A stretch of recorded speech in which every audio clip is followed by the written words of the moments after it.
Total 17 प्रस्ताव थे, 17। उसमें से एक मैं ऊर्जा विभाग का एक प्रस्ताव जो राज्य के लिए बहुत ही अच्छा है, तो माननीय मुख्यमंत्री जी के निर्देश से, उनकी प्रेरणा से, उनके आशीर्वाद से आज मंत्रिपरिषद ने मंजूर किया है। उसकी जानकारी मैं आपको देना चाहता हूं।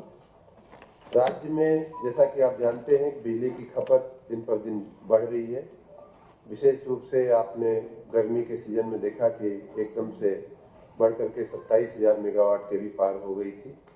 ऐतिहासिक वृद्धि हुई है और आने वाले दिनों में हम लोग ये मान रहे हैं कि ये जो ऊर्जा की जो खपत है, ऊर्जा की जो मांग है, वो लगातार बढ़ती जाएगी।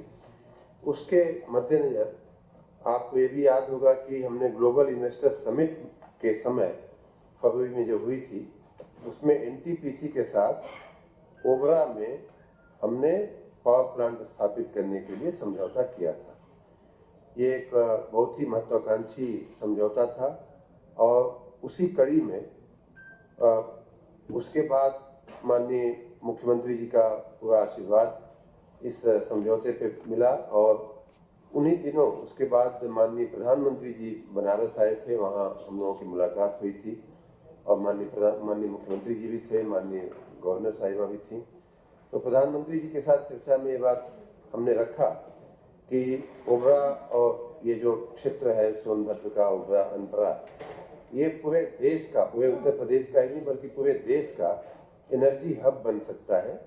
तो उस कड़ी में माननीय प्रधानमंत्री जी ने केंद्रीय ऊर्जा मंत्री जी को, केंद्रीय ऊर्जा सचिव को और एनटीपीसी को सबको सूचना दिया माननीय प्रधानमंत्री जी ने कि इस प्रोजेक्ट पे आप लोग जल्दी से आगे बढ़िए।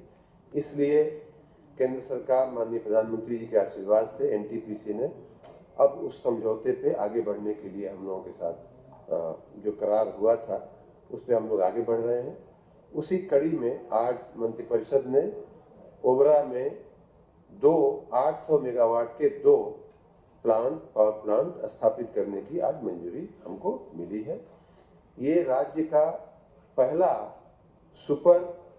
अल्ट्रा सुपर क्रिटिकल यूनिट होगी। मतलब इस तरह का प्लांट जो है अभी तक अपने राज्य में बना नहीं है।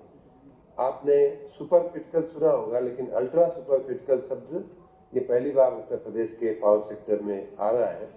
और उसके फायदे ये होंगे कि ये जो प्लांट होते हैं, इनकी टेक्नोलॉजी बहुत एडवांस होती है, इनकी एफिशिएंसी बहुत ज़्यादा होती है, पीएलएस ज़्यादा होता है, कोयले का कंजम्पशन इनमें कम होता है और इसके चलते स्वाभाविक रूप से कास्ट ऑफ पावर जो है, जो आदमी उपभोक्ता को जो बिजली की कीमत देनी पड़ती है वो कम पड़ती है। तो इस प्रकार ये 800 मेगावाट के 2 प्लांटों की यूनिट ओबरा डी के नाम से हम लोग उसको नाम दिए हैं, ओबरा डी करके ये स्थापित होगी। वहाँ हमारे पास लगभग 500 एकड़ हमारी कॉलोनी में जमीन है, उसी जमीन पर ये प्लांट बनेगा। जो अन्य जमीन आवश्यक होगी उसको ले लिया जाएगा। ये उत्तर प्रदेश सरकार और एनटीपीसी का 50-50 का ज्वाइंट वेंचर बना करके इस प्रोजेक्ट को अमल किया जाएगा। इसमें 30% इक्विटी हम लोग देंगे, दोनों पार्टियां, मतलब कि हम, राज्य सरकार और एनटीपीसी देगी, और 70% इसका बैंकों से या वित्तीय संस्थाओं से लोन लेने का हम लोगों का विचार है। इस प्रकार ये यूनिट अब आज मंत्रिमंडल की मंजूरी के बाद हम लोग इसके स्थापना की दिशा में आगे बढ़ेंगे। उम्मीद है कि पहला यूनिट इसका 50 महीने में और दूसरा यूनिट इसका 56 महीने में बन करके तैयार हो जाएगा और इसको हम जनता की सेवा में डाल सकेंगे। जैसा कि मैंने बताया, ये पहला उत्तर प्रदेश का पहला अल्ट्रा सुपर क्रिटिकल प्लांट होगा और इसकी जो 800 की जो 2 प्लांट की जो क्षमता 1600 मेगावाट की है, वो अभी तक की थर्मल सेक्टर में स्थापित जो क्षमता है हमारी लगभग 7000 मेगावाट की। तो आप देख सकते हैं कि लगभग उसकी 1/4 क्षमता का ये अकेला ये प्लांट बनने जा रहा है, जो बहुत ही बड़ा, बहुत ही ऐतिहासिक और टेक्नोलॉजी की दृष्टि से बहुत ही महत्वपूर्ण एक कदम है। इसका टोटल प्रोजेक्ट कॉस्ट जो है वो 17,000, आपने अच्छा किया याद प्रश्न पूछा, 17,985 करोड़। सुविधा के लिए हम 18,000 करोड़ लिख सकते हैं और इसका 50-50% का भागीदारी होगी और 30% इसमें हम इक्विटी देंगे। लगभग उस हिसाब से हमारा जो शेयर आएगा इक्विटी में लगभग 2,697 करोड़ रुपए हमारा इक्विटी का पैसा राज्य सरकार को देना होगा। 50 महीने, पहला यूनिट 50 महीने, 2 यूनिट है 800-800 के, तो पहला यूनिट का लक्ष्य है हमारा 50 महीने में और दूसरा यूनिट उसके बाद के 6 महीने 56 महीने में हो जाएगा।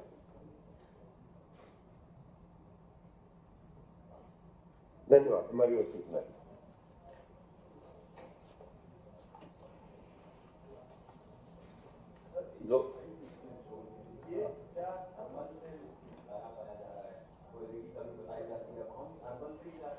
कोयले की कमी नहीं बताई जा रही, कोयले की कमी नहीं है। कोयले की हमारे देश में पर्याप्त कोयला है। जो समस्याएं आती हैं उसकी स्वच्छ टेक्नोलॉजी के साथ उस कोयले का दोहन या खनन या उपयोग, इसमें दिक्कतें आती हैं। हमारी जो टेक्नोलॉजी है, चूंकि हम अभी तक अब तो जाकर के काफी उसमें सुधार हुआ है, लेकिन जो हमारे लिए भारत के प्रति या प्रदेश के प्रति जो शिकायत थोड़ी बहुत होती है वो ये होती है कि आप लोग कोयले की टेक्नोलॉजी में उतना परफेक्शन नहीं है।